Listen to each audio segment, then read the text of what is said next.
ప్రభువు పేరట మీ అందరికీ శుభాభివందనములు.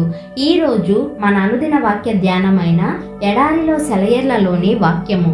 ప్రార్థన చేయునప్పుడు మీరు అడుగుచున్న వాటి నెలను పొంది ఉన్నామని నమ్ముడి, అప్పుడు అవి మీకు కలుగునని మీతో చెప్పుచున్నాను. మార్కు సువార్త 11వ అధ్యాయము 24వ వచనము. మా చిన్న కొడుకు 10 ఏళ్ల వయసులో ఉన్నప్పుడు వాళ్ళ మా అమ్మ వాడికి క్రిస్మస్ బహుమతిగా ఒక స్టాంపుల ఆల్బమ్ ఇస్తానని మాట ఇచ్చింది. క్రిస్మస్ వచ్చేసింది కానీ ఆల్బమ్ రాలేదు. మా అమ్మ దగ్గర నుండి ఉత్తరం కూడా రాలేదు. ఈ విషయాన్నెవ్వరూ ప్రస్తావించలేదు. వాడి స్నేహితులు వాడి క్రిస్మస్ బహుమతుల్ని చూడ్డానికి వచ్చారు. తనకి వచ్చిన బహుమతులన్నీ వాళ్ళకి చూపించాక అన్నాడు మావాడు, ఇవి కాక మా మామ పంపించిన స్టాంపుల ఆల్బమ్. నాకు ఆశ్చర్యమేసింది. చాలా మందితో అలానే చెప్తూ వచ్చాడు. ఒకసారి వాడిని పిలిచి అడిగాను, జార్జ్, మా అమ్మగారు నీకు ఆల్బమ్ పంపించలేదు కదా, ఉందని ఎందుకు చెబుతున్నావు? జార్జ్ నా వంక విచిత్రంగా చూశాడు. అసలు ఆ ప్రశ్న అడగవలసిన అవసరం ఏమొచ్చిందన్నట్టు ప్రశ్నార్థకంగా మొహం పెట్టి అన్నాడు, అదేమిటమ్మా, మా అమ్మగారు పంపుతానని చెప్పిందిగా, చెప్తే పంపినట్టే. వాడి విశ్వాసాన్ని బొమ్ము చేసే మాట ఏమీ అనడానికి నాకు నోరు రాలేదు. 1 నెల గడిచిపోయింది, ఆల్బమ్ జాడలేదు. చివరికి ఒక రోజున జార్జ్ విశ్వాసం ఎలా ఉందో చూద్దామని కొంత, నిజంగానే ఆల్బమ్ ఎందుకు రాలేదా అనే సంశయంతో కొంత వాణ్ణి పిలిచాను. మీ మామగారు నీ ఆల్బమ్ గురించి మరచిపోయినట్టుంది. లేదమ్మా, జార్జ్ స్థిరంగా జవాబిచ్చాడు.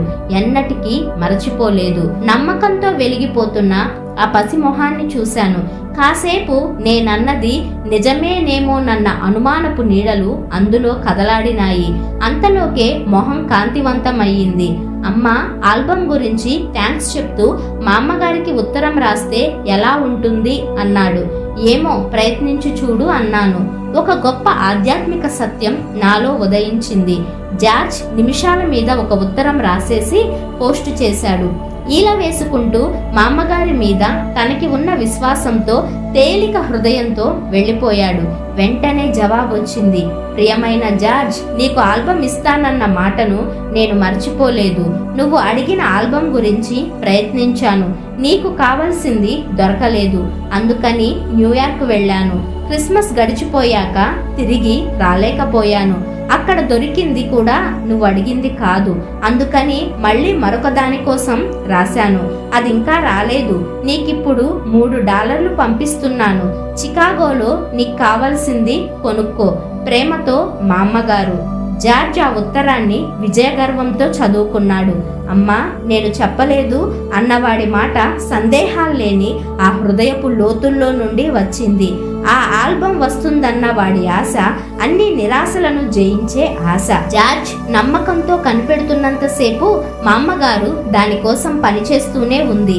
కాలం సంపూర్ణమైనప్పుడు విశ్వాసానికి రూపం వచ్చింది.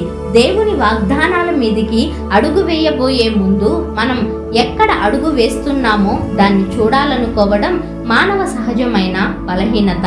కానీ యేసు ప్రభువు తోమాకి, అతని తర్వాత వచ్చిన ఎంతో మంది నమ్మకం లేని వారికి చెప్పాడు, చూచి నమ్మిన వారి కంటే చూడక నమ్మిన వారు ధన్యులు.